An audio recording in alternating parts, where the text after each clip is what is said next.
Welcome back to Close Up. New Hampshire has been battling the opioid crisis for years, but a growing number of communities are facing questions over how to deal with an herbal supplement that can mimic opioid-like effects in high doses. It's called Kratom, and you can usually find it for sale in your local gas station. One of the experts on Kratom works here in New Hampshire for Dartmouth Health, and he joins us this morning, Dr. Cornell Stanshu. Thank you for joining us, Doctor. Thank you for having me. For those just hearing about Kratom for the first time, tell us what it is. So it's a plant that's indigenous to Southeast Asia. And it's been used for centuries by the individuals there, either smoked or chewed. They chew their leaves, or as brewed as a tea, in order to achieve effects that benefit pain management, to enhance stamina, and also, to a lesser extent, it's been used the same way we use coffee here in the United States, socially. Interesting. So it's at low doses, it has stimulant-like effects, and then at higher doses, it mimics opioids. How does that work? So it's rooted in the constituents of Kratom. Kratom has these group of compounds called alkaloids.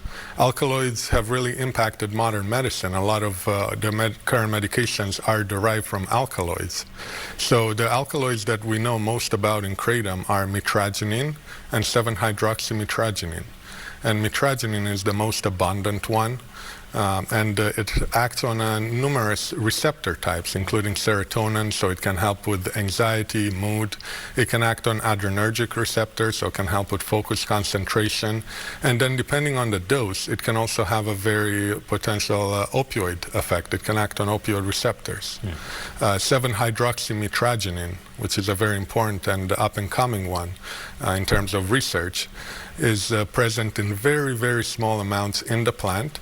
But it acts on the opioid receptor, and it's 10 to 13 times more potent than morphine. And we know this is available commercially. How are most people purchasing and using this? So people in New Hampshire are purchasing it, like you said, from gas stations, smoke shops. A lot of them are also purchasing it online. And it's important to note that the Kratom that they're using in Southeast Asia is not the same as the Kratom products that we have here. Here they're more potent, they're adulterated, they're highly concentrated, sometimes blended, and there's no regulatory oversight over them. From checking in on some of your research, it sounds like there's a very wide range of users, but some people do eventually develop a dependency on Kratom. Explain. Absolutely. Individuals that have more of a vulnerability to developing what we call a Kratom addiction are those who have past histories of substance use disorders, particularly opioid, and those with mental health conditions. And when we think about individuals with past substance use disorders, their brain has been tricked that it requires this high level of dopamine, the rewarding neurotransmitter, in order to survive. So exposure to Kratom can lead to a rise in the dopamine and what we call cross addiction, so an addiction to Kratom when they had a previous addiction. Yeah, so culturally, it sounds like there are a lot of former opioid users or people who are trying to come off opioids will use Kratom.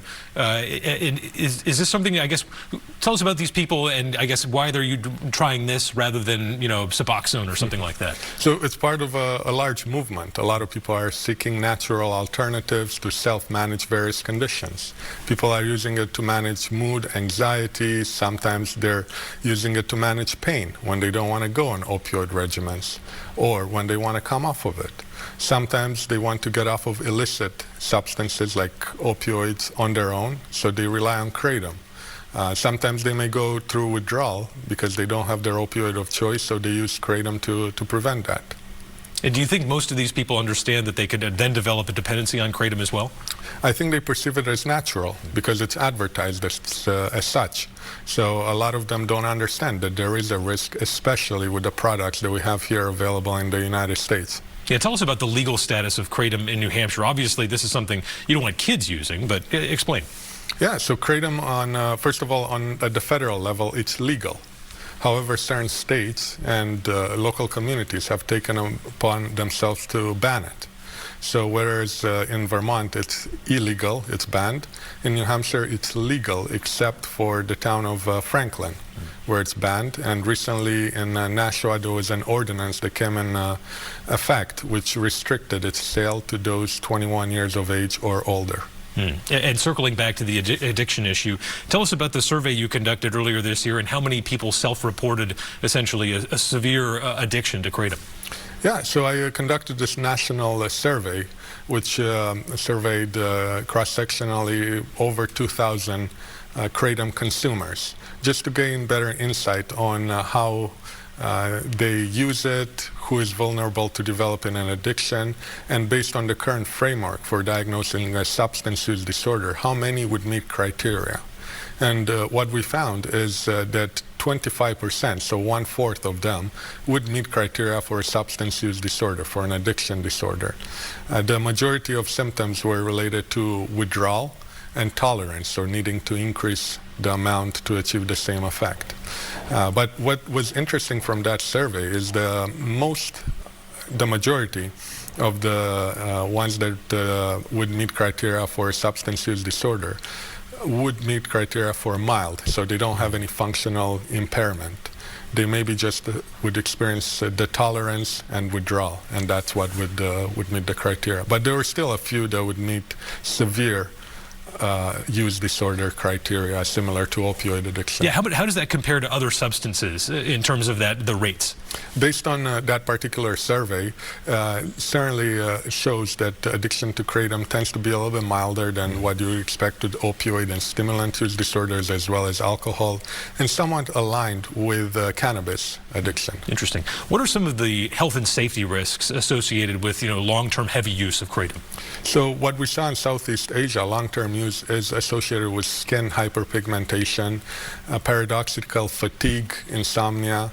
But here, because of these kratom products, which resemble nothing like the kratom plant itself, we see more adverse side effects, such as liver toxicity, seizures, and now that we have these 7-OH only products, which are laboratory made, we may see side effects that resemble opioid side effects. You just mentioned bans in Franklin and Nashua. When public policymakers reach out to you and ask about what they should do about kratom, what advice do you provide them? So we have to consider that there are individuals who derive benefit from kratom, and also kratom is unregulated, so there are a lot of risk and public health alarms related to it. So we have to take both of these into consideration, and I would favor age restrictions. I would favor a third-party testing for vendors. I would favor testing for purity and lack of contaminants, appropriate labeling requirements, and of course banning substances that involve high 7-OH concentrates and 7-OH only products, because consumers need to be informed about what they're ingesting and need to have some type of regulatory framework. And just to follow up there, currently when somebody buys kratom like at a gas station, you're saying essentially they probably don't know what's in it. They don't know what's in it. And there's so many products that are available, some that are blended, and by blended I mean containing other constituents, so kava, which is another psychoactive substance. They really don't know what's in it. All right, Dr. Cornel Stanciu, thank you so much for your expertise and sharing that with us this morning on Close Up. We appreciate it. Thank you for having me. All right, and we'll be right back with Kelly Loeffler from the Small Business Administration and former Governor Chris Sununu, now representing Airlines for America, both talking about how their economic sectors are bouncing back from the government shutdown. Stay with us.